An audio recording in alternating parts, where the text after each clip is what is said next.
we're back on the air. We are back on the air. We took a break, as you can see. So we're here with Brother Coon.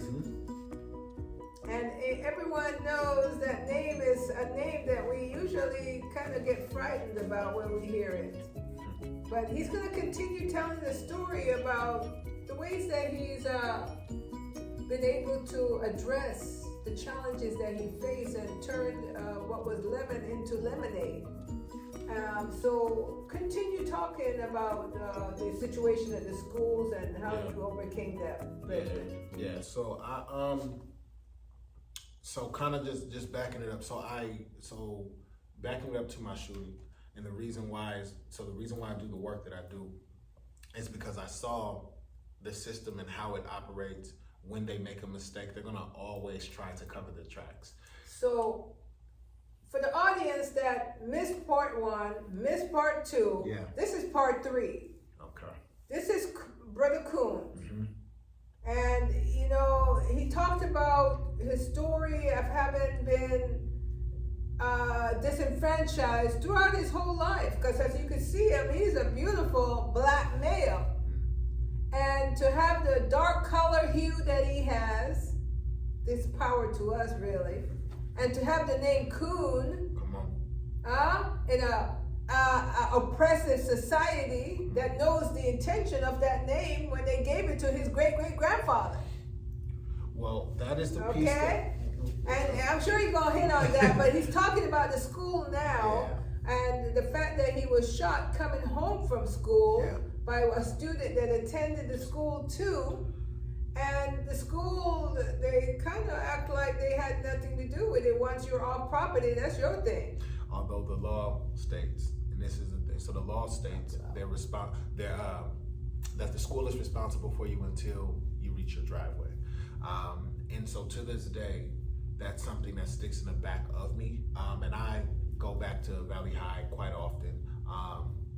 And I've always been on call for young people that have been victims of gun trauma, or even prior to, right? Because a lot of the work that I prefer to do is preventative these days. Yes. A lot of it, we don't even know, as young people, we don't even know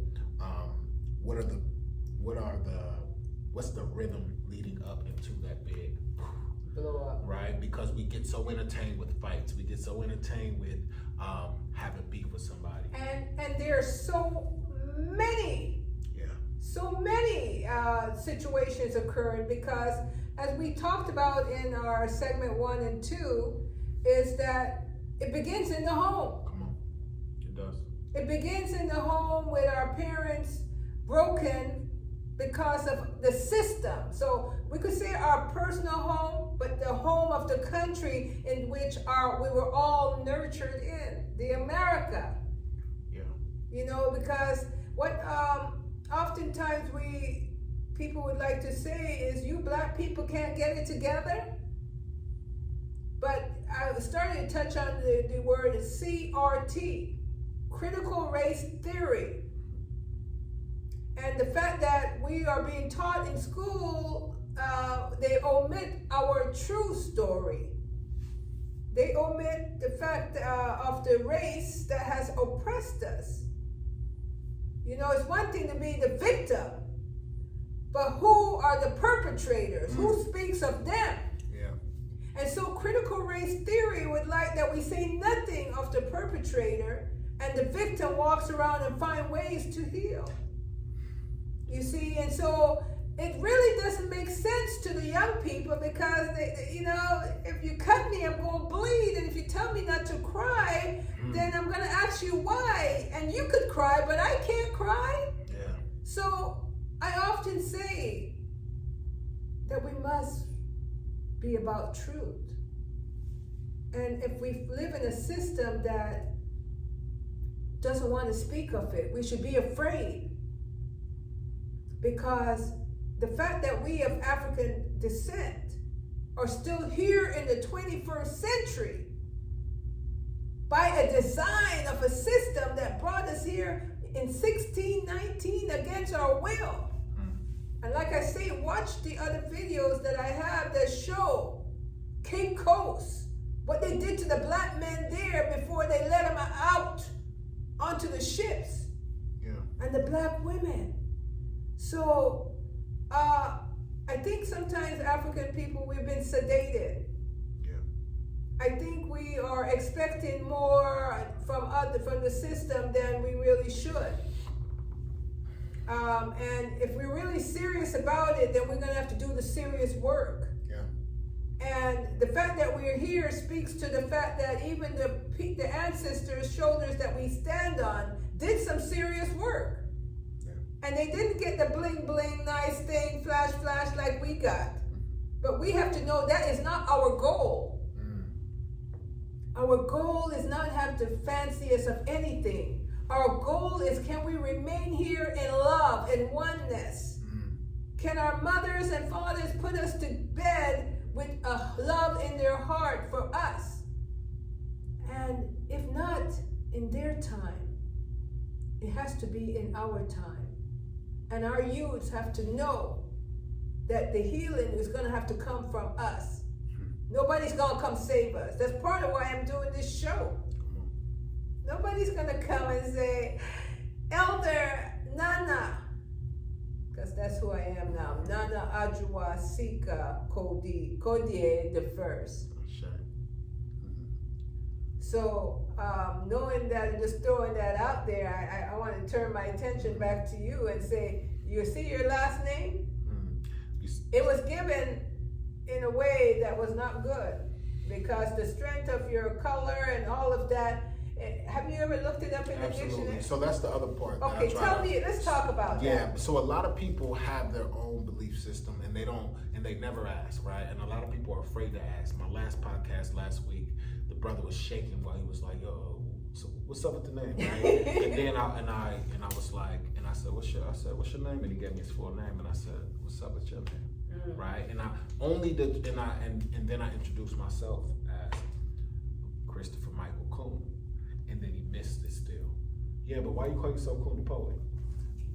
Right? And so the whole part, my family, so the other thing is, and I know a lot of people are like, oh, they were trying to make fun of y'all, so they gave you that name. That's not. So there actually are a lot of white Coon families as well. And the name is actually German. Right? Okay. German and also Irish. Okay. Those are the so and when from diving and then even diving deeper, and then I'm gonna come and bring it back to like even I have an aunt, my aunt Shirley King Coon, rest in peace. She is the historian. She was the historian of our family. Okay. I believe each generation is a historian. Yes. And while I was in the hospital, this sweet voice called me and said, "Hi, you're my great nephew. I'm your Aunt Shirley. Now I have another Aunt Shirley on my mom's side." And I said, "Huh?" I said, "Aunt," and she was like, "No, I held you as a baby." See, I was born in a military base, close to Pittsburgh area, and that's where. And so we spent hours on the phone through my healing process. She was downloading into me our family history, and so she went and she put together a family tree DVD, and then she sent me a poster of our family tree. And so a lot of the strength and the pride that folks see, the reason why when I say my name, I say it a certain way. Proudly.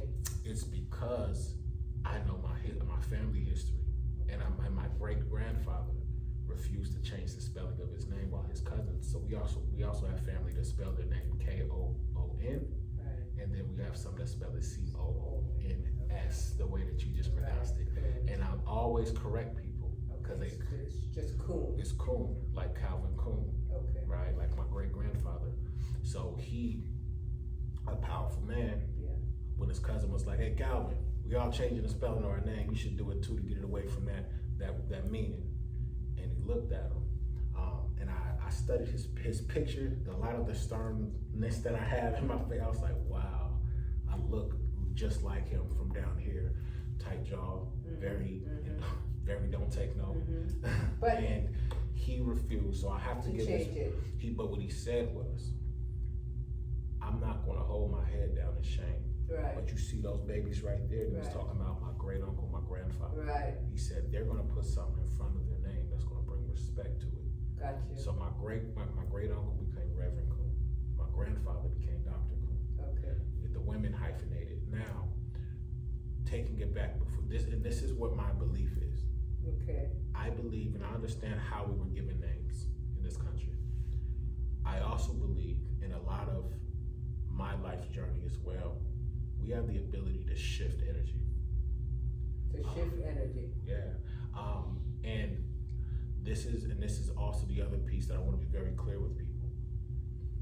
And my big cousin, who took his mother's last name, which is Coon, right? Because he was raised by his uncles, which was great men. And he said, cuz if you ever have problems with people questioning our family name, just tell them to look up anybody with that last name.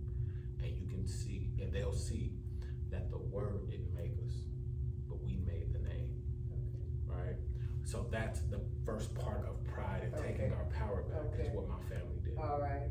And I respect that. I very much respect that. But I look at it a little differently because you see our origin before our coming here in Africa, names really mattered. It told who you're going to be and how you're going to be it. The first thing they did to us here was to remove our names and gave us theirs.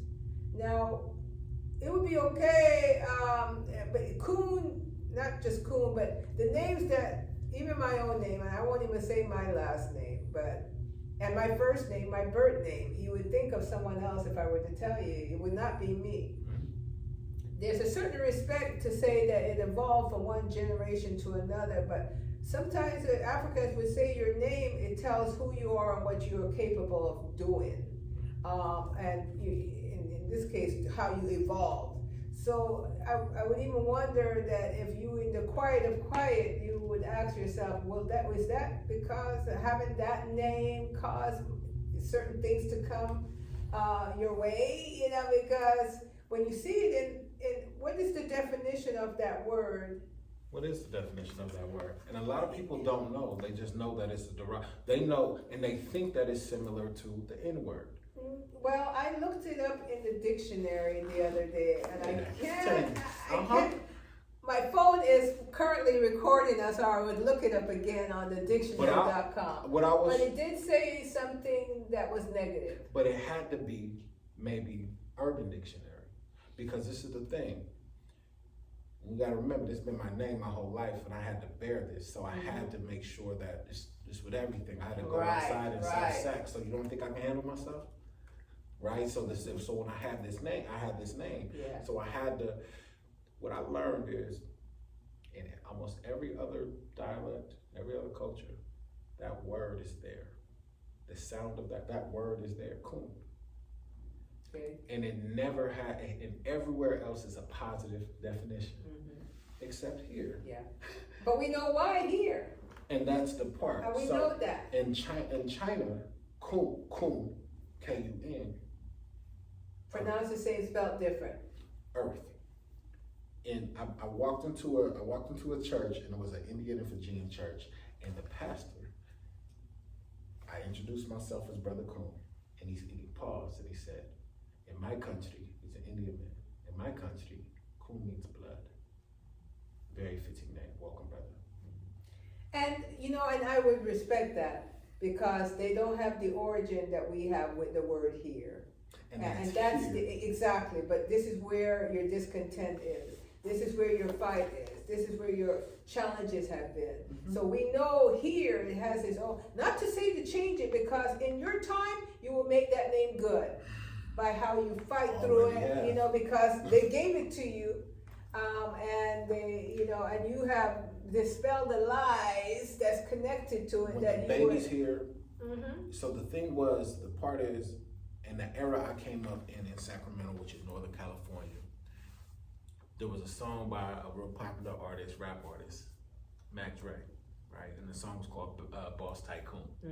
So at that time period, and this is what I started learning when I started learning people and how people are so wishy-washy, and how people will switch up, and how they would think that they know the more we know, the more we realize, the more I realize we don't know nothing, right? And I learned that about people will switch up, because at that time, right? When I would introduce myself as Coon or Big Coon, oh, Tycoon, hey! It was a different energy, right? Because of the song, Boss Tycoon. If we're out in the parties, everybody go, hey! Right? Tycoon means businessman, entrepreneur, wealthy. Trump. Come on, one of them, right? But money, right, is what a lot of people related it to at that time. And it wasn't that I took that on. I just was like, all right. For me, it was a family. At that time, I had just started getting the history of my family.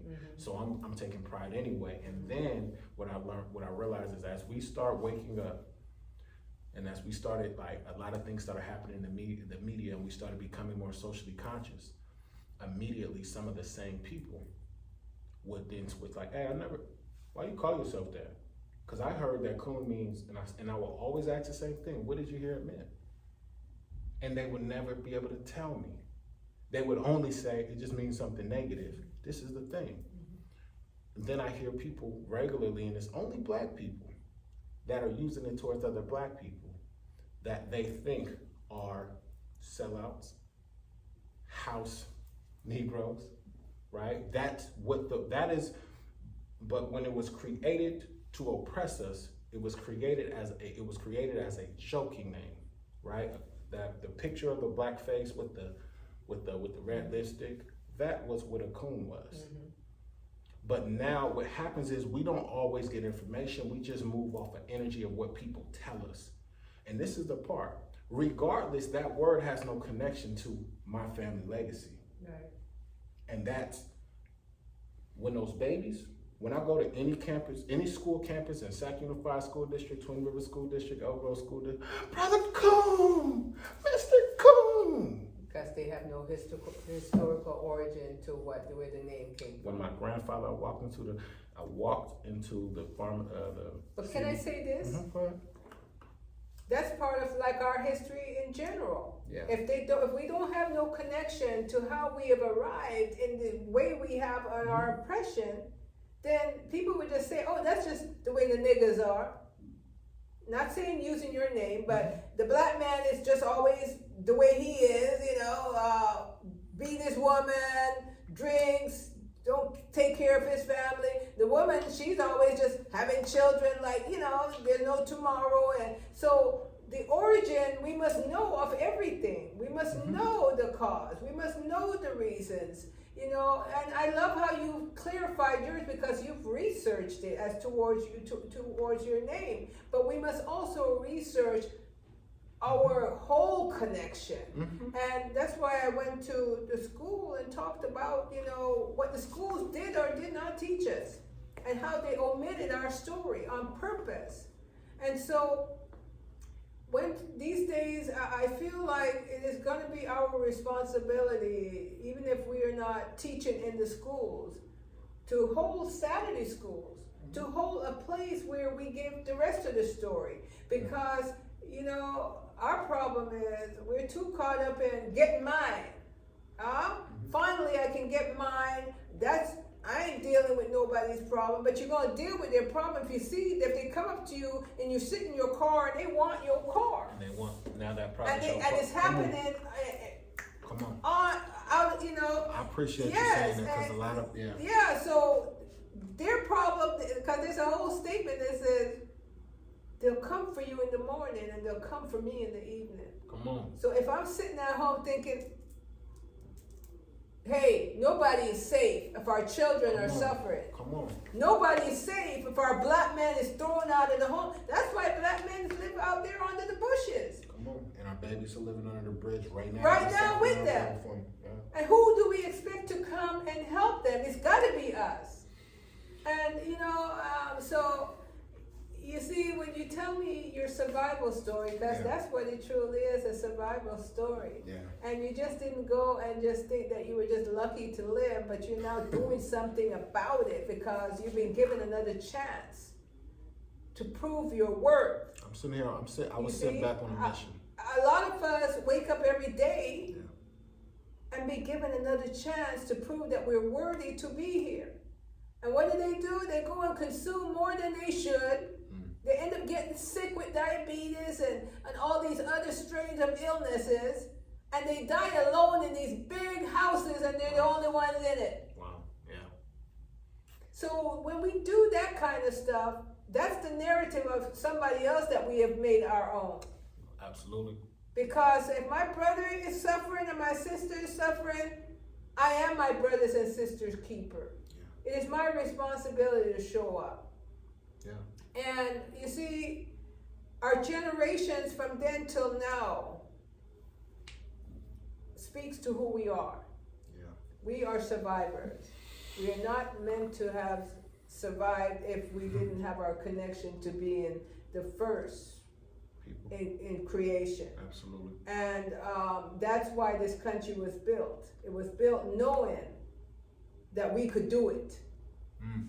And now that they are bringing in all kinds of immigrants from the Middle East and from Eastern European, and they're coming here being taught to continue to subjugate us, because they have to learn the lesson of being American. Being American means you could stomp on the black people and you could treat them any way you want, because that's how you go and prove that you're a man or you're a woman or you're great on them. Yeah, on the backs of us. Correct. So we have work to do. Absolutely. This summer is going to be a very hot summer. There was a summer in 1922 during the time when Marcus Garvey was alive. Come on.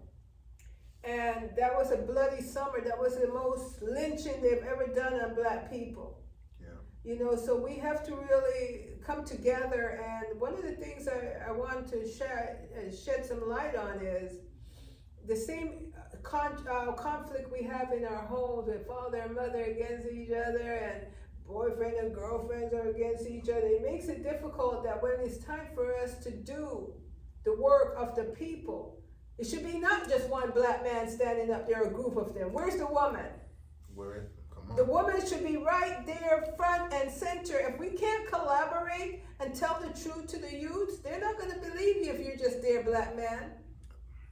You need the black woman right there with you, because when it's all said and done and you buckle, she's the one that has created these unhealthy youth, because you weren't there. So she must be able to tell the society who this boy is and how he got there. And that's if sis is healed enough to be able to understand that her position is to stand there and have. Okay, and I will argue that when she is healed and she wants to stand there, if the men tend to say, you know, it's my time now to shine, you go and deal with the food. Because if she's not well, she's not going to want to go up there. She's not going to say, let me do it. No, if you are really healed and you're not playing the showbiz revolution, then you know you got to go find the brightest, the strongest in our community and say, come, we got work to do over here. Yeah. But if ego gets involved, you're still with the perpetrators. Absolutely. It's clear what truth needs no defense. We know truth when we see it. Yeah. And we also know ego when we see it. And we have to be careful about this thing called ching-ching dollar bills, because that's our bait. That's what they use to bait us and divide us. You see, we could live without money if hey, I have a little food, you come over and eat. Oh, you need, the old people, you need some help, I'm there. Absolutely. Bartering and just looking down, just taking care of each other. Yes, and if you do that, if you do that, then sometimes they'll say, you know, I have an extra room here. You want to stay? I can't drive my car no more. Do you want to? And trust. Absolutely. And trust with dignity. With dignity. So that's the part too, because of the programming, a lot of times, and I'm also someone who moves big on social capital as well, right? Like the connections, also the bartering. But a lot of the programming is, how much does he have in his pocket? And I've seen the difference from the times when it looked and appeared as if I had a whole lot of money, to the times where it looked and appeared as if I didn't. Okay. And I watched our people shift. Well, see, and you have to expect those. They're there. You got to see them. Yeah. You will know those ones that you can't. Those aren't the ones you're going to be dealing with. You'll know the good ones. And you may be with just one good one, or it may just be you. Because when you talked about Valley High, when you talked about those schools, there was a time from when my son, I have a 24-year-old son, he'll be 24. But when he was like in 3rd grade on, I took it upon myself to go to these schools once a year during Black History Month and talk about information other than Martin Luther King and Rosa Parks and those common names. Yeah. They're great though, don't get me wrong. But you know, I took it upon myself to talk about the other. What we did, how we did it, how we got in this situation. I would make these trilogy board every year to the tune of, now I had 15. And then I made these large invention boards with the pictures of inventors that has contributed. And I would go to these schools and I was all alone doing the presentation. So we must be willing to do the work alone with no cheerleaders, but the Almighty Creator reminding us that we've been chosen. Because one thing we all have in common, we must go to the afterlife. In Africa, we say to the village. But oftentimes, we are too caught up in trying to get the bling bling to make us feel sedated good now, while our children suffer, while we suffer. Because everything here is temporary. Nothing is permanent. And so I basically, I'm gonna have to pause. I'm gonna have to pause because I want to finish off the right way, you see, because this brother, he's said some things that we have to make sure that we close it out the proper way. And so I'm gonna give another session 4, the final session, where we're just gonna put a summary to all the things that we've talked about and add another poem to it. So please, I know your time is valuable, and we'll come back shortly.